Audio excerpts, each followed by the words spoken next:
I'm not somebody who's easy to scare. Stories about the paranormal just don't get to me because I'm not a believer in any of that. So it came as quite a surprise when Gonjiam Haunted Asylum, a Korean film about a group of live streamers who journey into an asylum haunted by spirits, managed to scare me more than any other movie has been able to. 2 Halloweens ago, I scoured the internet, looking on threads, articles, and top 10 videos for what are considered to be some of the scariest movies of all time. I watched Hereditary, Sinister, The Conjuring, The Exorcist, Insidious, The Descent, and more, but none of them came close to putting me into the same emotional state as I was in when I was watching Gonjiam. It's the only movie I've ever wanted to pause to give myself a breather from the terror. It's the only movie that I've ever felt true anxiety while rewatching, in anticipation of its scares. Gonjiam Haunted Asylum is not a very original film. It doesn't really do anything new. It's a standard found footage horror film showing people investigating a haunted site and finding out the hard way that the ghost stories about it are true. It's the same formula that the Blair Witch Project pioneered 25 years ago. So what is it about this foreign film that puts it so far above all these other highly regarded horror classics for me? Well, it boils down to 3 aspects of the film that it simply perfects: momentum, the uncanny, and variety. But before I get into that, drop a comment about which horror movie scared you the most. If I haven't seen it, I might check it out and cover it in a later video. Alright, let's get to it. Momentum.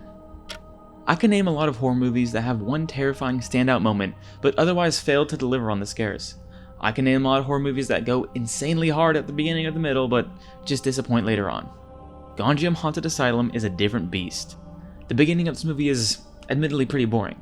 The first hour or so is investigators meeting up, setting up camp, and putting up cameras on the asylum, all while seeing and hearing weird things inside that aren't necessarily paranormal yet. But my god, when the real haunting begins, it does not let up. It's 30 minutes of non-stop terror and chaos. What enables Gonjiam to hold its momentum for so long is the fact that there are 7 different people filming. The movie is able to show each and every one of them being tormented and taken out, back to back, without a single dull moment in the final half hour. A pet peeve I have with other horror movies is when the entities haunting someone just torment them for a little bit and then disappear for no reason, only to come back and torment them a little more later. That's the way a lot of horror movies that focus on just a few characters try to pepper scares throughout so that the movie doesn't get boring, but it really doesn't work for me. As soon as you realize that everyone will be fine after these brief encounters with the spirit, you stop fearing for the character's safety because you know they're not under threat.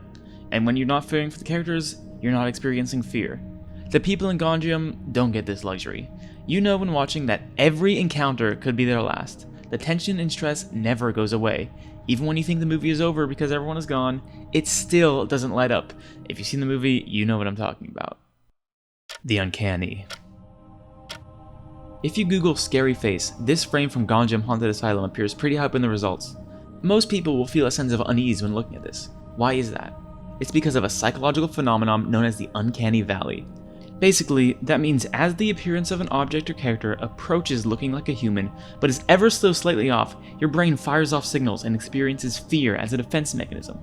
It's theorized that we developed this reaction to not fall for the appearance of inhuman things that resemble humans, or to make us stay away from sick people. It's also the reason why we can still tell that an ultra high fidelity, photorealistic CGI model of a person is CGI without exactly being able to pinpoint and explain why. I believe the Uncanny Valley is the most underutilized tool in horror. It works so well because it's universal. For example, not everyone has arachnophobia, so creature designs based on a spider won't creep a lot of people out. Same goes for most monsters. Generally speaking though, everyone is going to be unsettled by a human face in the Uncanny Valley. Gonjiam Haunted Asylum has a trick up its sleeve that makes this work so well in the movie: fisheye lenses. All of the investigators are wearing front-facing and rear-facing cameras to get their reactions on the stream. The ones pointed at their faces are closer to a wide angle or fisheye lens, which distorts their face based on which parts are closer to the camera. As a result, you get a face that appears misshapen with unnaturally large eyes. It looks weird enough on its own, but the one change of the blackened out eyes is such a simple trick that pushes her face deep into the Uncanny Valley. But it's not just the visuals that are uncanny, the sound design is as well. Instead of an ear-piercing scream or a loud noise that makes you jump, this face is accompanied by an extremely unsettling fast whispering. I've seen it described as anti-ASMR or slurping evil spaghetti, and I'm not going to play it here. It's really something you should experience for yourself if you're looking to get creeped out, but this is just the tip of the iceberg for what Gonjiam has to offer. Variety. Don't show too much of the monster is horror filmmaking 101. The more you show your creature, the less impact it has on the audience. Fear of the unknown is a powerful tool. Jump scares work because you aren't expecting them. When you know what to expect and when it's coming, there is no fear. Gonjiam Haunted Asylum manages to circumvent this issue, which, if you haven't seen the movie, you might think is odd considering it's just human ghosts. How varied can they really get in their appearances and attacks on the protagonists? That's exactly what they want you to think. That creepy face I just mentioned, it really doesn't show back up, so the entire time you're experiencing fear that your eyes and ears are about to be bombarded by that monstrosity again as the spirits draw nearer to the characters, only for the movie to freak you out in a different way each and every time. The uncanny face is immediately followed up by a girl locked in a room, shining her flashlight on this contorted man in the distance facing away from her, with what seems to be his spine on the outside of his body. Every time she turns away to try to open the door locking her in, the man is in a different position, moving in bizarre ways, and getting closer to her for what feels like an eternity, and you anticipate in terror some freakish figure lunging at the screen, but don't know when. This was actually the point in the movie that I felt the urge to stop it and give myself a breather. That's how intense it is. There's a lot more to Gonjiam Haunted Asylum, but I don't want to spoil every scare. This is a movie that I absolutely recommend you watch for yourself, and you can for free on Tubi. Its content isn't disturbing, so you won't be traumatized, just really strongly freaked out for a while. And isn't that what we all want in a horror movie? Thanks for watching.